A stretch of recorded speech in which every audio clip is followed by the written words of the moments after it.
He has never made a profit. Oh, man. As it relates to X, he has never made a profit since he bought X. In fact, the value of X is 75% lower than it has ever been. So if I am going to go look for somebody to run a business, I'm going to look for someone who is going to run one successfully. And before people start screaming and yelling about, well, he's a billionaire. Yeah, when you know the right people and they'll just give you money, then you can become a billionaire too. And maybe one day all of us will have that kind of access. But until then. Oh my God. Battery. But let's get into this first video with Jasmine Crockett. So we got Jersey, we got England. Come on, baby. We international, baby. Hold up. Y'all didn't tell me I got the wrong background on today. That was yesterday's background. Y'all know what we do on Wednesdays. We get the wind down. All right. So as you're listening to this video, try to remove. Matter of fact, can we have a day where this entire show, we try to be as objective as possible? If you lean Democrat, try to lean a little bit try to lean a little bit towards the middle. If you lean Republican,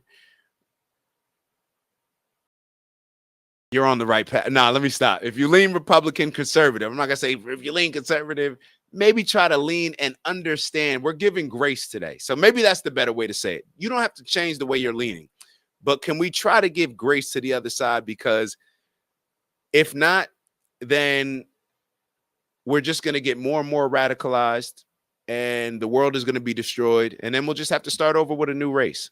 And I'd like to figure out how to make this work. So I'll just leave it at that. Let's get into this video and let me know your thoughts. He has never made a profit. Oh, man. As it relates to X, he has never made a profit since he bought X. In fact, the value of X is 75% lower than it has ever been. So if I am going to go look for somebody to run a business, I'm going to look for someone who is going to run one successfully. And before people start screaming and yelling about, well, he's a billionaire. Yeah, when you know the right people and they'll just give you money, then you can become a billionaire too. And maybe one day all of us will have that kind of access. But until then.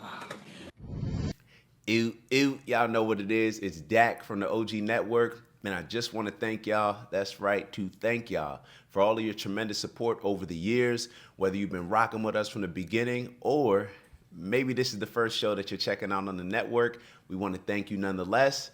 And we have an ask, all right? We have a goal of reaching 20,000 subscribers by the end of March. That's right, 20K by the end of March. It's not a real goal unless you put a date on it. And with that, we need your help. So we ask that if you are enjoying the content that you like, subscribe if you haven't already. And if you're feeling real generous, maybe share with some friends and family. All right, I'll let y'all go. And once again, thank you for your continued support. And we look forward to growing with y'all. See y'all soon. Ew. This is what's so dangerous. Very dangerous about what she just said. I don't know how y'all feel about it. I don't know what you receive when you hear her saying that. But what I hear is a call for victimhood. It's a call to make everybody feel who does not have the type of money that Elon has, who is not wealthy. She's trying to turn the quote unquote working class or people who are not wealthy against people that are wealthy and associate the only reason why they have success is because they have this certain level of privilege of just knowing people. Think about it. Think about that. Elon Musk, like if you listen to his story from being in school in South Africa to going to school in Canada to coming to the school in the States, all these degrees that he's gotten, he eventually dropped out of one college that he was in one program to create what it was called like the X Factor or something like that. It eventually became PayPal, sold PayPal. What he's doing, clearly we see what he's doing with Tesla, the leader, the worldwide leader in electronic vehicles. We see what he's doing with SpaceX. And Jasmine Crockett, who I don't know what Jasmine Crockett has accomplished. I'm going to be totally honest. She may be an entrepreneur that's been successful. I don't know what she's accomplished. But for her to try to take away Elon Musk's achievements is insane. To say that, oh, you would be rich too if you just knew people. Maybe that's telling. maybe that's telling in a lot of ways as to why people want to become politicians. Maybe that's telling as to why a lot of these people get into office acting as if they want to change the world, save the people, and all these other things. And what it really boils down to is I'm just looking to get to know the right people. I'm just looking to network and mingle in the right room. So therefore, I can be successful. I can be wealthy. That's what I'm seeing from a lot of these politicians. I don't know if y'all see it the same, but when she says certain things like that without getting checked, just think about what the average I'm not going to say the average liberal or super liberal, but just think about what the average person is going to think. We already have a mindset that rich people, especially if you grow up in America, right? We're taught that oh, you know, black people, we have it bad, or this minority, we have it bad, and the only reason why these wealthy white people are successful is because they know people. Like, is that really what we want to stand on? Is that really what we want to stand on? Is that really what we buy into? Does anybody really believe that? I don't know. I don't know. To me, it just takes away from giving credit where credit is due. To just say like the richest person in the world who's a genius in my mind. I mean, whether you like what he's doing politically or not, separate that. Like, we got to be able to separate that stuff. Like, nobody's going to say, oh, Michael Jordan, I didn't like his politics, so therefore he wasn't a good athlete. Nobody's going to sit here and say, oh, Serena Williams, she's a Democrat. I don't like that. Matter of fact, Serena Williams, I don't like that she's married to a non-black person, so therefore she's not a good tennis player. Like, it just makes no sense, but this is the lingo that we get caught up in, and this is the race baiting. This is the fear mongering. This is the victimhood that a lot of these Democrats want to push on the voters. So therefore, it's like, yeah, the only reason why you're not rich as Elon Musk is because you don't know the same people that he knows. And then you get people back in it. I don't know. Shout out to Shy in the building. Let me catch up with some of these comments. Skeeg wrote, 16 people looking, please, like, we got to get this page out there to the people. My brother Skeeg is saying, y'all got to make sure y'all like. I see a bunch of people just came in. Please make sure that you tap the like button. That's going to help. Uncompetitive wrote, a lot of billionaires are cash poor so they can maximize their stock holdings in companies which they keep in debt so that they aren't subject to hostile takeovers. That's interesting, bro.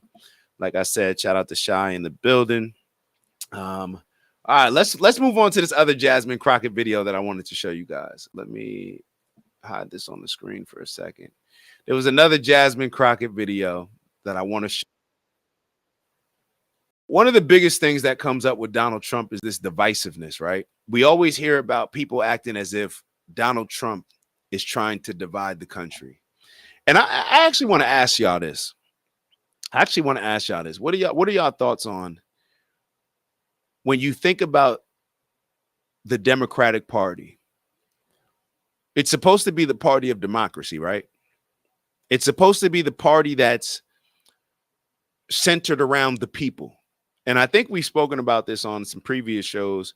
But when I think about the Democratic Party, and I think about a lot of the people that are like causing an uprising, whether it's Ayanna Pressley, whether it's Jasmine Crockett, whether it's AOC, whether it's Chuck Schumer, whether it's Nancy Pelosi, whether it's Hakeem Jeffries, whether it's Bernie Sanders, whether it's all these people on the Democratic side,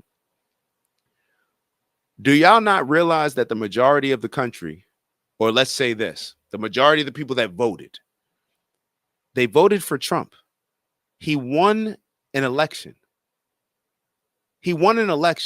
So I'm not at all comparing the things that the Democrats did yesterday to like a January 6th and an uprising or anything like that they wanted to call January 6th.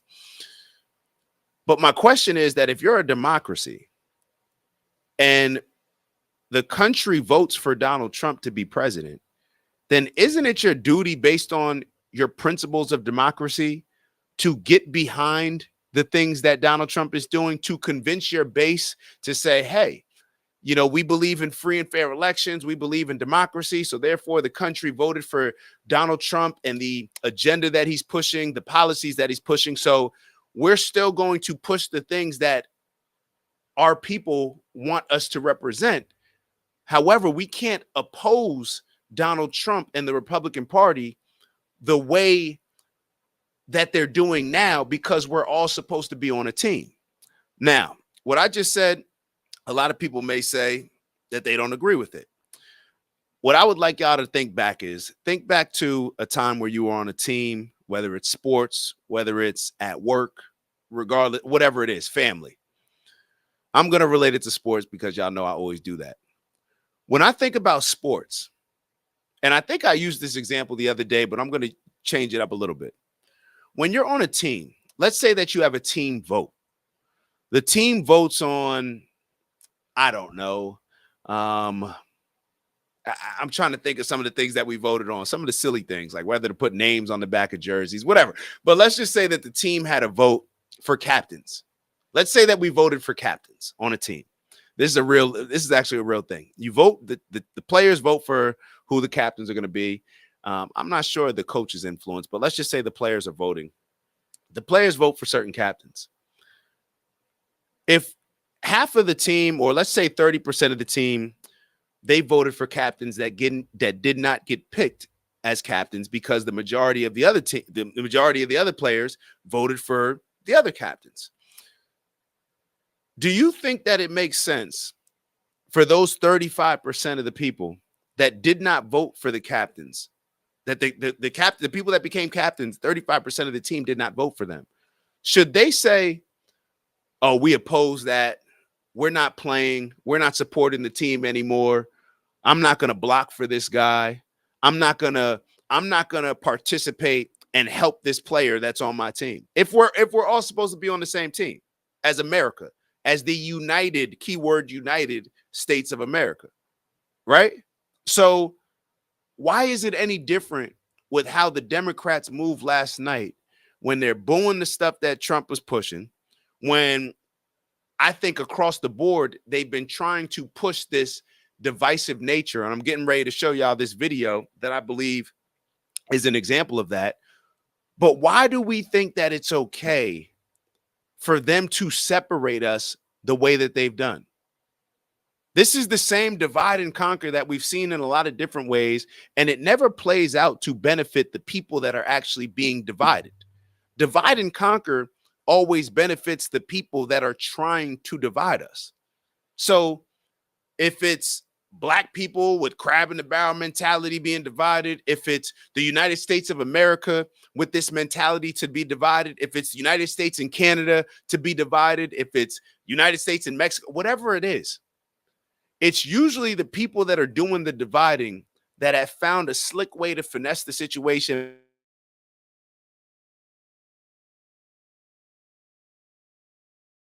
Exact thing that the Democrats are doing right now. Now, I'm not saying that the Republicans, or let's say liberals and conservatives, I'm not saying that the conservatives haven't done that in different ways, but what I'm saying is it's wrong. What I'm saying is it's wrong. And the people that we're seeing do it right now, the people with this sore loser mentality that the Democrats have, to where they're panicking, where they're floundering because they're desperate and they have nowhere to turn to from a leadership standpoint, from a principle standpoint, they have absolutely nothing. So the only thing that they can do to keep the supporters that voted for them and to try to gain new ones is to create emotional tactics that divide us as a country for their best interest, but not the overall best interest of the country. Those 35% of the players that in the situation that I referenced earlier, in the story that I brought up, when we're on a team and we're choosing captains, the 35% of the players that did not vote for those captains, they can sit here and say, like, hey, we're standing on principles. We're going to get everybody else to not play as hard because the captains that we wanted to become captains, they didn't. The players that we wanted to become captains, they didn't win. All that does is benefit the captains or if let's say that the captains, the players that were running for captain that didn't get captain, that benefits them. But what it does is it destroys the entire team. And I would argue that it doesn't even benefit them in all actuality. But let's keep moving. Let's play this video. Let me catch up with Uncle Brother's comment. It's Dak. Just want to thank you for checking out our video and visiting the OG Network. If you enjoyed the video, please make sure that you give us a like. And if you're looking to join a community of inspired individuals striving for purposeful abundance, subscribe. And if you're feeling real generous, share the video with some friends and family. All right, I'll see y'all soon. Ew.